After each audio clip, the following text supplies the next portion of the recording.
경찰은 15일 박사 조주빈의 성착취 범행에 공범으로 가담한 남경읍 씨의 신상을 공개하고 남 씨를 검찰에 넘겼다. 서울지방경찰청은 13일 신상공개위원회에서 이같이 결정했다고 이날 밝혔다.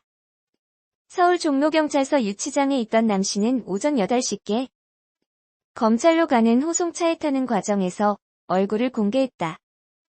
포승줄로 묶인 채 검정색 운동복 차림으로 나온 남 씨는 혐의를 인정하는가라는 취재진의 질문에 인정한다며 고개를 살짝 끄덕였다.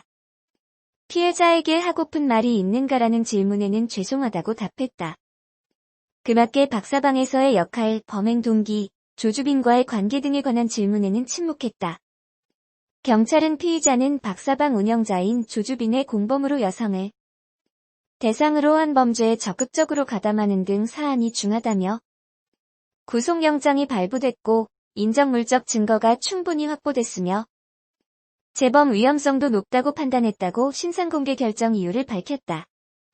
이어 위원회는 피의자의 인권과 가족, 주변인이 입을 수 있는 피해 등이 공개 제한 사유에 대해 심도 있게 논의했다며 그러나 국민의 알 권리, 동종범죄의 재범 방지 및 범죄 예방 차원에서 공공의 이익에 부합하므로 피의자의 성명, 나이, 얼굴을 공개하기로 심의 결정했다고 설명했다. 경찰 관계자는 앞으로도 피의자 개별의 범죄 혐의와 불법 정도를 토대로 신상 공개 여부를 적극적으로 검토할 것이라고 말했다. 남 씨는 박사방 유효회원으로 활동하며 피해자들을 유인해 성착취물을 제작에 가담한 혐의 범죄 단체 가입, 성폭력 범죄의 처벌 등에 관한 특례법 위반 강요 등을 받는다. 조주빈의 범행을 모방해 피해자를 협박한 혐의도 있다. 경찰은 남 씨에 대한 구속영장을 2차례 신청한 끝에 이달 6일 구속했다. 2018년 9월 문영욱은 텔레그램이라는 메신저 어플을 이용해 비밀 채팅방 N번방을 개설하였다. 비밀 채팅방은 1번방, 2번방 같은 숫자가 매겨져 있으며 이 방들을 전부 N번방이라 부른다. 각 방에는 관라자들이 있었고 이 방에서 하는 것은 여자아이나 성인 여성의 외설적인 사진을 유료로 공개하였다. 그 중에서도 강간 영상을 볼 수 있는 과격한 영상들을 100만원 정도의 정보 이용료를 내야 볼 수 있는 방도 있었으며 이런 방의 경우 높은 랭크의 방으로 설정되어 있었다.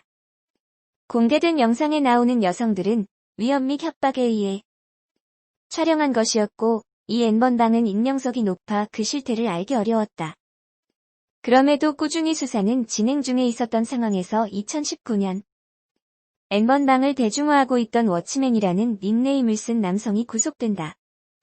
그는 38세 회사원으로 이전에도 음란물 유포죄로 체포된 경력이 있으며 불법 촬영 인터넷 사이트를 운영한 혐의로 징역 3년 6개월 구형을 받은 적이 있는 자였다. 그리고 그 재판 과정에서 N번방과의 연관성이 드러나게 된다. 9월 30대 운영자 켈리가 구속되었다. 그는 N번방을 창설자 문영욱에게 물려받았었다. 2020년 2월 14일 경찰은 합성사진, 능욕, 마약, 성폭력 영상, 화장실 몰카 등의 성착취물을 주제로 한 60여 개의 채팅방을 확인한다. 거기다 방 이용자는 최소 30만 명으로 추정됐으며 인원수가 많은 방은 2만 명 정도가 참여하고 있는 것으로 확인됐다. 피해 여성은 확인된 인원은 74명이나 됐는데 그중 16명이 미성년자였다. 3월 17일 박사라는 닉네임을 쓰는 조주빈과 공범 14명이 체포된다. 조주빈은 N번방에서 가장 과격하고 악질적인 박사방이란 채팅방을 운영하고 있었다. 그는 아르바이트라며 여성을 모집한 뒤 개인정보와 얼굴이 함께 찍힌 외설적인 사진을 피해자에게 받았다. 그 후 이것을 빌미로 여성을 위협하여 한층 더 과격한 영상의 촬영을 요구하였다. 조주빈은 2018년 12월부터 2020년 3월까지 여성들의 음란 영상을 유포해 회원들로부터 돈을 받은 혐의로 체포됐는데 처음에는 자신의 혐의를 부인했었다. 그렇지만 신문 끝에 결국 죄를 인정한다. 박사방에서 태평양이라는 닉네임을 쓴 16세 남성, 박사방 공동경영자로 하든 수익을 조주빈에게 준 붓다라는 닉네임을 쓴 18세 남성 강훈도 체포됐다. 2020년 5월 12일 N번방을 만든 문영욱이 체포된다. 체포된 당일에는 본명이 공개되지 않았고 본명이 공개된 건 다음 날이었다. 5월 14일 경북지방경찰청은 수사 결과를 공표했다. 경찰은 문영욱에 대해 아동청소년보호법 위반 등 9개의 혐의가 적용될 것이라 밝혔다. 문영욱은 SNS를 통해 공범자를 모집한 뒤 피해자를 성폭행하고 동영상을 찍으라 지시하였다. 그는 범행 초기에 입장료 명목으로 문화상품권 1만원권을 총 90만원 상당 받았으나 모두 피해자들에게 줬다고 진술했다. 이유는 피해자들의 신고를 막고 자신이 직접 사용했을 때 경찰에 추적될 위험을 피하기 위해서. 2018년 9월부터 N번방이 개설됐으나 문영욱은 2015년 7월부터 유사한 범행을 실행했던 것으로 드러났다. 그에 의한 피해 여성은 50여 명.